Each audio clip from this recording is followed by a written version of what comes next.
Hello, everybody. Welcome to my show. My name is Lane Dalton, and the name of my show is Entropy Evolving. A little bit of my background is that I'm from a lower middle class family, and I grew up in Southwest Tennessee, northern Mississippi area in the 1970s and 80s. And I came from an artistic family, although visual art was not a focal point of our home. I grew up around mainly musicians and performers of various types, and my mother is a writer. So we were exposed to a lot of different types of art, but mainly it was performance based. As far as my education, I was educated in a public school system, and I don't have an artistic background myself as far as my education. I actually came out of medical work originally. In 1991, I became a surgical technologist, and I worked in that field for several years in the surgical arena, which I found fascinating and I loved it, but it was fraught with its own dangers. So I eventually got out of that field. And then I had a family, and later on, I wanted to go to nursing school. So I did that many years later. In 2014, I started going back to college. And around 2018, I was in the middle of my nursing program and doing my clinical work, and I lost my funding. And my program offered a reentry window, but I could not acquire the required funds to continue my program, so I missed my reentry window, which meant that if I went back into medical work, I would have to start all over. And I was getting a little too old to start all over. So I regrouped and found myself in New Jersey, and I showed up here to visit some family and help with a business that my sister owns, and the pandemic happened, and I found myself basically stranded here. My job that I had had in Florida closed up. I just ended up relocating to New Jersey. It wasn't where I intended, but I'm very fortunate that I landed here because I've met some great people, and that was the first time I had ever even really considered art as something that I could take seriously, as me viewing myself as an actual participant in the process of creating art. Until then, I'd call myself a crafty person, but not an art person. I would tell people, oh yeah, I make jewelry and I did a lot of crafty things, but I didn't do anything like what I'm doing now. I actually can tell people, no, I'm an artist. I don't do anything that's prefabricated. I create all of my own imagery. So I'm very fortunate to be here. Oh, to me, the difference between an artist and a crafter would be crafting is something that is easily duplicated. Um, it can be very formulaic. I don't want to slam paint and sips, but they're very popular because it's easy to paint when you're doing a paint and sip. Anybody can paint a tree, or you know. And I don't want to slam Bob Ross either, because I love Bob. I love Bob. I absolutely love Bob. But that was, public television was actually my first exposure to art. And crafting does make art more accessible for the person that wants to dive in more seriously. So I don't want to knock that, but there is a distinction in that I find art on a spiritual level an all-consuming passion, and it's something that really challenges my thinking, whereas crafting to me doesn't necessarily provide that mental challenge that I find true art generation creates. When you're overcoming obstacles, when you're working a problem, I like the challenge of that, and I get a real sense of accomplishment from doing that instead of melt and pour soap, or beading. And I don't mean extensive beading. Beading can be an artwork in itself. but, but, you know, the things you get at the craft store. My first, yes, my origin story that he's referring to is when I came to New Jersey, I already was kind of primed for art generation with clay because I grew up in a little township that's a city now called South Haven, Mississippi, and it is on a huge clay bed.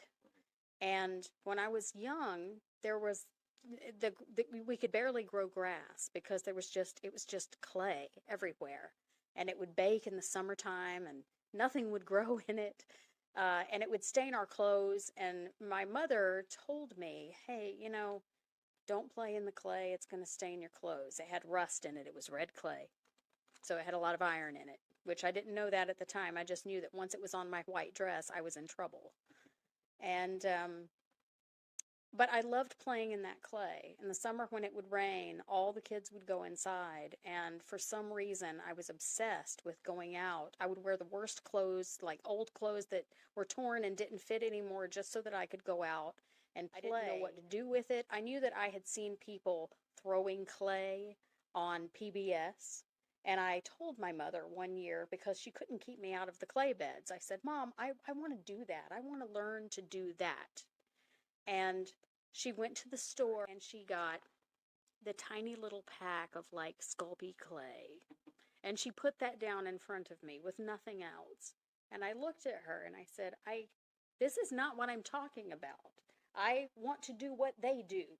And she said, "Well, I don't know how to do that." And this was way before the internet. And she wasn't the most resourceful person in that regard. And she said, "Wheels are expensive and your father will never pay for one."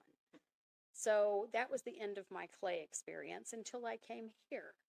And then through spending time doing workshops at the gallery, at M Galleries in Washington, which was 2 doors down from the store I worked in, one day I realized there was a great big bag of clay under the curator's desk. And I said, "What is this?" And he said, "It's clay." And he pulled a big hunk of it off and he threw it down in front of me on the table. And it was the first time I had had any adult interaction with clay since I was a child. But it was exactly what I wanted to do. And I latched onto that clay and I started showing up before work 2 hours every day before work every day. Okay, I was obsessed. And then I would come home, and from the time I would get off work, I would change my clothes and work clay until the gallery closed. I was just obsessed. And that primed me for, it kind of gave me an artistic template. So now, even in my other forms of art, when I moved to 2D art because I was living somewhere where I had a garage and I could work in clay outdoors without messing anything up in my home. But I've moved to an apartment with brand new carpet throughout, and there's no working any clay in my brand new apartment with brand new clay. My landlord would kill me. And I don't, and the space that I'm living in, the outdoor space, is a shared space with the other residents. So I can't just set up a clay studio outside either. And I needed an artistic outlet. And I started thinking, well, you know, I used to color. The very first things that I was exposed to artistically in my house was I had a giant Bible on the table, a King James version of the Bible. And it was incredibly thick, but it had pictures, it had artistic works, great works of art from the medieval through the Renaissance era. And I would remember flipping through that, looking at all of the paintings. And my earliest influence was probably Crayola crayons, because you remember the big thick crayon and you scribble on the paper before you can even write yet? I had that in my house. And paper and crayons were readily available when we were children because we were poor. Coming across those kinds of any real artistic medium that involved expense was not really an option in my household. But we always had crayons, markers, and paper. So when I couldn't do clay anymore, I thought, well, I'll move to this. And I started doing coloring books but I was very unsatisfied with the coloring. I didn't like doing other people's images.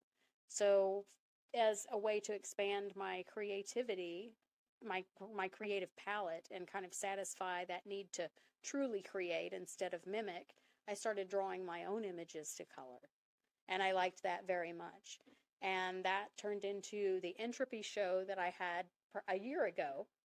And this is Entropy Evolving. So some of this work is old work from my previous show, but a lot of this are things that I've developed over the last year, and I brought books with me because I've continued to evolve. Well, this is not a collage-based artwork at all.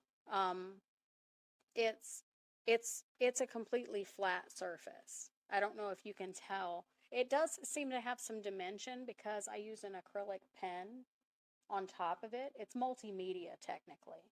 Um, but collage, it's interesting that you bring collage up because in making all of these artworks, sometimes my artwork goes awry. And I used to throw it away. And I was told by an artist, don't ever throw your ruined artwork away. You can recycle it by making collage images. So I have compiled a very small stack at home of images that either didn't make the cut, or they're things that actually got destroyed, unfortunately, in the process of me making them, because sometimes those acrylic pens don't want to agree with me. They don't go exactly where I want them to go. And sometimes I can correct the images. I call them happy accidents. Thank you, Bob Ross. Okay, and I can kind of repair them or alter the image. It might not be what I intended, but it's still a very appealing image. But sometimes they're just ruined and they can't be fixed. You can't look at it without going, ooh, that went bad. So when that happens, it just goes in the pile. And I will eventually create a collage series from those that's going to come out of this. The title of the show is Entropy Evolving. And Entropy was the name of my first show because all of the imagery that was created in that first show, if you can tell, it's kind of this, I don't know how to describe it. It's kind of chaotic. It's chaotic, and yet there's structure. So when I looked up a definition that described my artwork, entropy was a good definition of that. Visually, it seemed to convey what was there. The evolving part is that all of my early work, it's very angular, okay? There's a lot of hard edges. I love triangles, as you can tell. But my new work is, as it's been described, it's more biomorphic. So it's become much softer with a lot of curves, and a lot of that was inspired by flora and fauna that I would see. I'm from Florida. I lived in Florida for the last 25 years, and it's been a long time since I've lived somewhere that afforded me such a wide variety of plant life to look at in the spring and summer. It's truly beautiful here. And I like taking hikes and walks. I like going to nature preserves. And I love it when the trees start coming out of their dormancy in the spring. That's one of my favorite times. My asthma doesn't like it too much, but I love it. And so a lot of this was inspired from that. And the things I'm working on currently have even evolved beyond that. Now I'm doing things that are more hard-edged, but not as angular. It's more like Mondrian based. So it's more square. Who influences me as an artist? I would say my true art influences, based on the time that I've spent in galleries since I've been here, were I really like Vasily Kandinsky. His line work is excellent. I love that he plays with line weight, and he does a good job with negative space. I tend to fill up an image, and some of the things I've created now, I'm trying to experiment with creating some negative space within the image, because it makes for a really striking piece of work. I love Gustav Klimt, his Tree of Life. I love Impressionism. For color, absolutely the master for me is Van Gogh. And Kandinsky is great with color too, but Van Gogh, having seen uh, several pieces of Van Gogh's work since I've been here, I'm amazed. It's nothing like what you see in a textbook. You have to be there and experience it. And every Van Gogh I've ever been in front of, the room is full. Everyone crowds around the Van Goghs. Everything else is eclipsed. So, and then I love Alphonse Mucha, which is actually his correct pronunciation. Most of you would know him as Mucha or Mucha, but Alphonse was he was Czech, and the Czech pronunciation is Mucha. And if you are from France, where he lived for many years, it's Musha. And that's kind of Art Nouveau style, which I love. It's illustrative, and I even have an Art Nouveau style tattoo. It's one of the only tattoos I have, and it's Art Nouveau. So so those are my main things. I pay close attention to color and form, and those are the artists that tend to really catch my eye. For non-art influences, because I have a medical background, I have found that, and some of them you might not see it in some of the images relayed here, but I did bring an art book of some other works that I do have, and some photographs of things in other locations that are, they're influenced by my background in anatomy and physiology. So, especially when you see illustrations of neural function in the brain, the way neurons, the way cells are structured, they're actually very abstract looking. And I like toying with cells that exist in the body as a shape to play with in an artwork. The other things that I really like are the space telescopes, radiation images that come from like the Hubble and the James Webb telescopes. Those are fascinating to me. And being out in nature, like I said, it all reverts back to that. There's a lot of inspiration around if you just take the time to kind of look. If you really look, it's there. You can find it, no matter where you live. As far as people, there's a non-art influence that I also want to do a shout out to. One of my oldest friends, as in one of the friends I've had the longest, probably the longest. I've known him since I was 12, and I'll be 53 in October. Is Jeffrey Pryor, and he is a boy that I went to school with when I was living in Mississippi. Work because he reminds me of things that I didn't realize I'd forgotten, because he still lives in our hometown. So when I talk to him on the telephone, I can always be reminded of those times when I was out in the clay bed, or when I was at a park, and I'll think about those things. And even if they're just kind of toying in the back of my mind as I'm creating something, I think that the energy from those conversations ends up in my work. Even if a direct image of something we talked about is not there, the spirit of something that I thought or felt goes into the work. Sometimes my color choices are very intentional. There's planning. There's planning. For example, this one, I chose several of those colors before I started the work, but as I went along, I realized I'm going to have to throw some more in, or it's going to be, the image will be too homogeneous. I like complementary contrasting colors, but as far as cool and warm colors, there's no hard set rule. I usually keep a scrap piece of white paper, the same exact paper that I'm working with, at my desk, and I experiment and will literally make a line and put colors next to each other to see what color I want to choose next. That doesn't happen every single time, but once I'm in the process, I do use that technique quite a bit. And I don't really follow any hard or fast rules. All of my images are not all cool colors or all neutral colors or all warm colors. Most of them are all of those things. Yes, I do love metallics in my work, and he's right. I had not made that connection until recently. If you look at all of the religious imagery, that was in that Bible that I had on my coffee table, but the other is when I went into all of the galleries, into their medieval, medieval and what did you say? The medieval and Yeah, and Middle Ages. yes, the Middle Ages. The All of the work there, it's slathered in gold. It's just so bright and beautiful, it's hard to it's actually hard to see because of the angle that the paintings are hanging. But you'll see in the other images that I have, they're very reflective.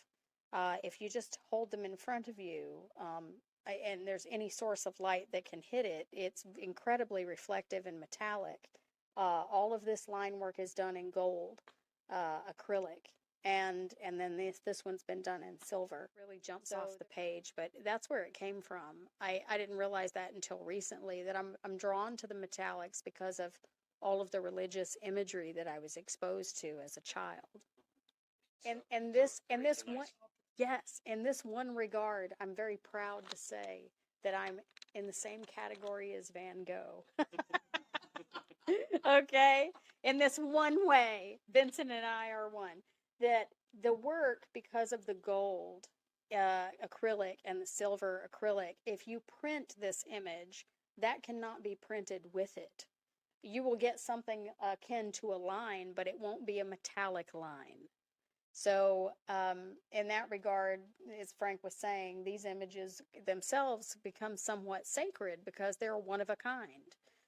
They cannot be reproduced, not really. So each one is unique and wonderful, you know, like beautiful children, you know? Okay, what drives me to do what I do? I would say absolute necessity. I am obsessed with art creation. It serves it serves a need in me that I have spent an entire lifetime not realizing that I had. I mean, I knew I had a need, but I didn't know what I needed until I came here.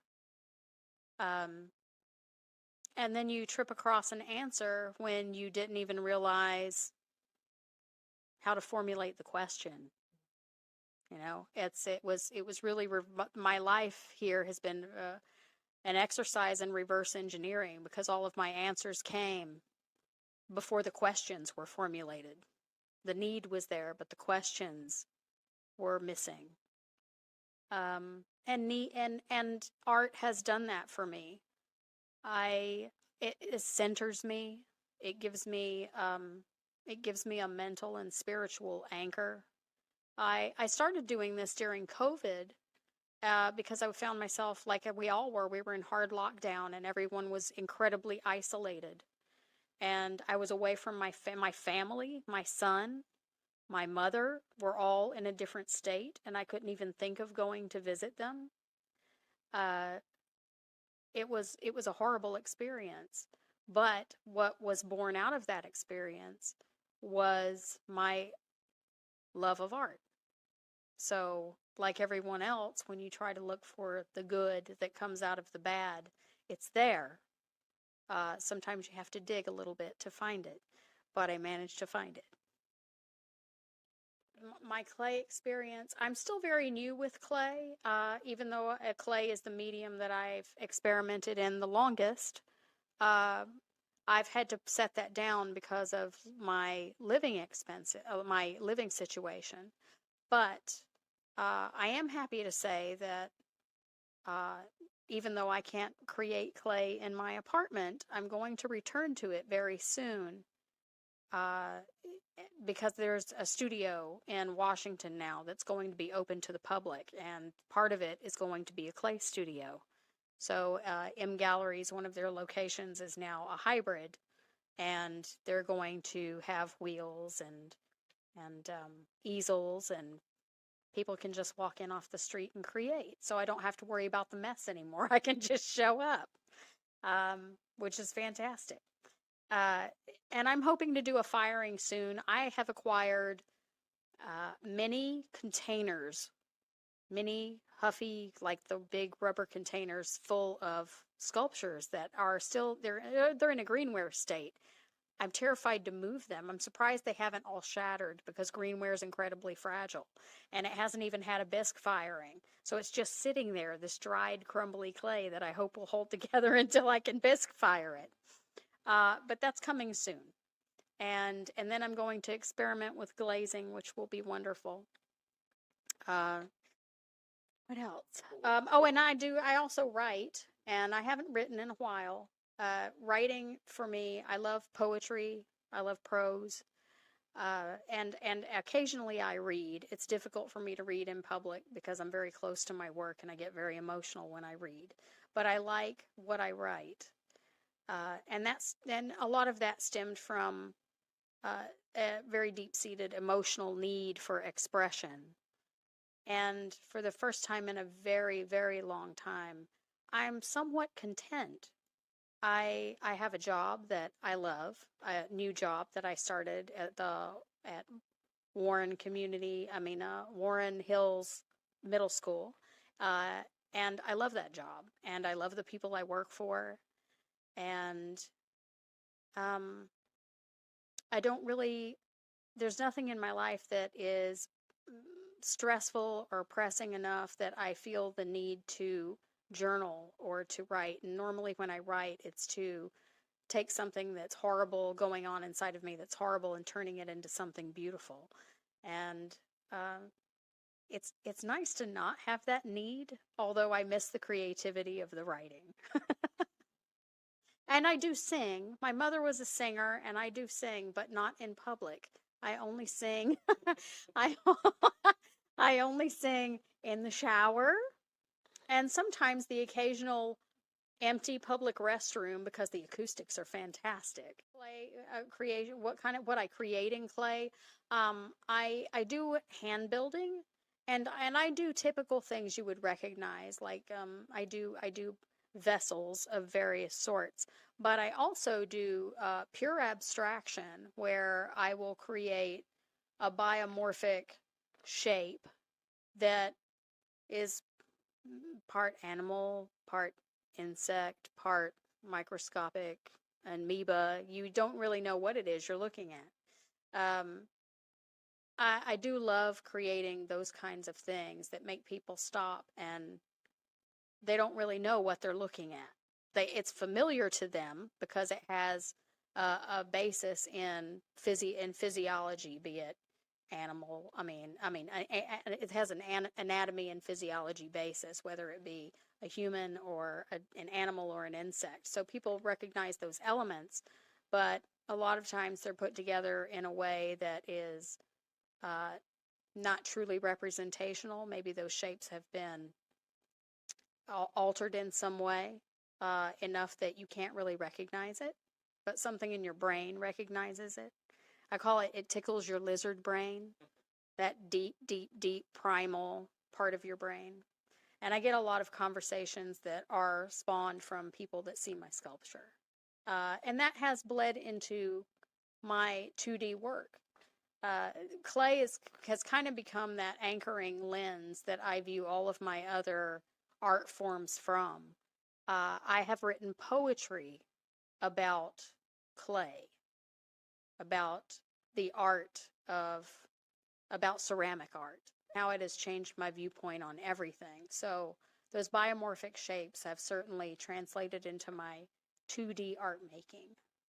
And I can't wait to see what I do when I get back into it. I'm really excited because it's been a long hiatus. I thought I had lost my skills and I was able to make a pinch bowl the other day and I was so happy. I made a bowl. Yay!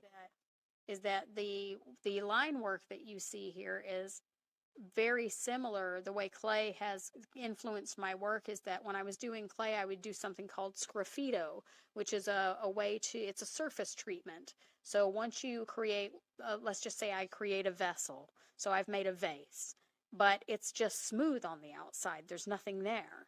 Well, I will take pen tools and carving elements and wood, and I would warp the outside of it and change the shape of it, or carve lines or curves into it to create a design on the surface. And then you can glaze it and fire it.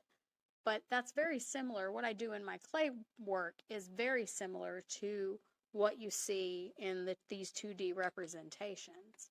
So it's still abstract, but I like the crossover. So I am very curious, like you said, I'm very curious to see what's going to happen when, after I've done this for a year, to get back into clay and see what I create. Okay, I had a question from a lovely lady in the audience, and she posed the question, how do I come up with my titles? Or, if someone else does that, or if I do it. The answer is I definitely come up with my own titles, and I usually like this one. This one's pretty easy. Sometimes they're just based on the very obvious physical representation of what's created. This is a page literally full of various types of circles, so I called it Encircled. I just try to use I like, the writer in me likes to use a play on words. I have one called Ribbons and Rivets, and the reason it's literally ribbon shapes, and then I have these metallic, these acrylic dots that are posted along some of the edges, so they literally look like rivets in steel plating. So that's a lot of times that's how I come up with them, and then sometimes, for example, the one on the far end is called Golden Monkey. And I don't know why. When I looked at it, it literally just, all of a sudden, I just thought, oh, it's Golden Monkey. And that thought it was like an earwig. It just burrowed into my head and it wouldn't go anywhere. So I thought, okay, that's what it's called. And yeah, and people love that title. It's funny. Tristan just asked me why one of my pieces down here was called 1985. And the reason is when I was a teenager in 1985, I was 14/15 that year. And the fashion of that era was very brightly colored and strange shapes. And there were a lot of abstract representations of color on t-shirts back then, especially if you were a musician and you weren't wearing something that was really bright and loud, then you were just wrong. You don't need to, you need to go back to the garage. You're never going to go anywhere. You don't have the right shirt. So so so that's why I called it that, because literally when I looked at it, I was like, wow, that looks like something from high school. And I was like, oh, 1985. Yeah. So yeah, I like the process of naming them. It makes the pieces somehow seem more, I don't want to say legitimate, but there is a legitimacy that at least occurs in my own mind if I give a work a title. So I do try to name all of them. If they're works that are worth keeping in my collection and they don't end up on the collage pile, I try to give them a name. You don't start with a name and then create No. My creation process is a very unconscious process. It's very meditative. So a lot of times when I create, I don't have any idea what I'm going to end up with. I start with a blank piece of paper. And I have no preconceived notion of what I want to do regarding shape, form, color, materials. I put all of my materials in front of me, and I'll have watercolors, I'll have acrylics, and I'll have alcohol pens by the hundreds. And I just sit there with my box of goodies and I wait and I think, oh, well, okay. And I have rulers and stencils and things to help me create shapes, and I use those. And then I just toy around until something starts to form, and I will use.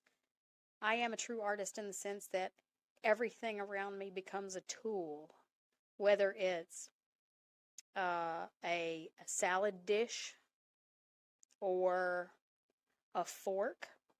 Like if I put on a thick coat of acrylic on something, I'll take a fork and rake into it as it's drying. I've experimented with all different kinds of things. Nothing is off limits. Cleaning materials, dusting rags. What else have I used? I've used old pencils and erased over things. I've got in the takeaway process. I've experimented with that. A lot of that isn't here. It's at home in my other books. But I've done a lot of experimentation. Okay, so Frank asked me the question, what is my current worldview? What is my worldview of the current state of the arts? Okay, I have to confer with my notes for this one. Here we go. I had to really think about this question. Even before I started working within a school system, I am also a parent, and my son had art classes when he was in public school, and he went to a good public school in North Florida in St. Augustine. And it was on an island, and we were in a good money area, so the schools there were very well equipped, and they had teachers there that really cared about what they were teaching your children. They were very invested in doing their jobs well. But even back then, my son's 24 now, even back then, what I noticed, the educational system is that true experimentation in a classroom has unfortunately been trampled under rudimentation. So children are not encouraged to really be creative. They're encouraged to mimic the creations of other people without the deeper thought process of what should accompany the artistic process being present. And when that happens, neurologically, because I have a medical background, the way that affects a human being is you have a very specific and very large area of your brain that is designed for creative thought. And when you do not use that throughout your life as a developing child, your brain is a very efficient organ. So if you don't use those areas of your brain, particularly when your brain is in a formative state, those cells die off. Those neural connections, if they're never made, they die off because your brain is designed to preserve itself. And all of those resources are not going to be used unnecessarily to maintain something that's not being used. So what I have found is that in adults that were not exposed to the kinds of thinking and true creativity in childhood that should accompany a developing brain, is that their education, their brain essentially becomes very uneven in its development. And the way that translates into adulthood is that those people tend to have a real problem with critical thinking, problem-solving abilities, because creativity is required in problem solving. So that makes for a more difficult life for adults that have not gained those skills at the appropriate times. I can certainly say this. I did not have much of an art program in school, but I did have a home that fortunately encouraged some sort of artistic activity. It might not have been the most broad-based activity, but nonetheless, I was around creative people. But a lot of households don't have the benefit of being around musicians or performance artists, or to have a mother who's a writer, or a father who's a talent manager. They have parents that work the normal 9 to 5, and art is something that they may or may not do at all. I think it's not. I think it's a very bad thing for our society for art to be trampled under things like big industry. I think it's a very bad thing. And I don't want to say that I'm not a capitalist. I like money. Who doesn't like money? I love money. Okay? I do. But I want to be a well-balanced human being. And you can have all of the money in the world and be a very unbalanced human being. Money doesn't fix those things. And it's not to say that art fixes everything, but art is a key component. Artistic endeavors are a key component of brain development. That's why every animal on Earth, maybe not insects, but animals, if you look at nature programs, every animal goes through a stage of development when they're growing where they'll turn a stick into a toy, okay? Or they'll pretend, or they'll play fight. There's a creative element in everything, and that's to give you those skills to function in adulthood. It's important. And I think that it's really overlooked, and I'm really saddened by that because, because the children we're raising today are the ones that are going to be taking care of me. I mean, I think about that. I'm an older person now. I think about those things. It's important. And I don't know how to fix it. I wish I could. Well, the nice thing about this is my truest self. That's what I love about it. Is art for me has helped me find my absolute truest self, so that I'm not doing anything that I thought I would be doing. I thought I would be working clinically in a hospital. But I have, and it's interesting, just a little side note, and I don't know if you want to edit it out, you can.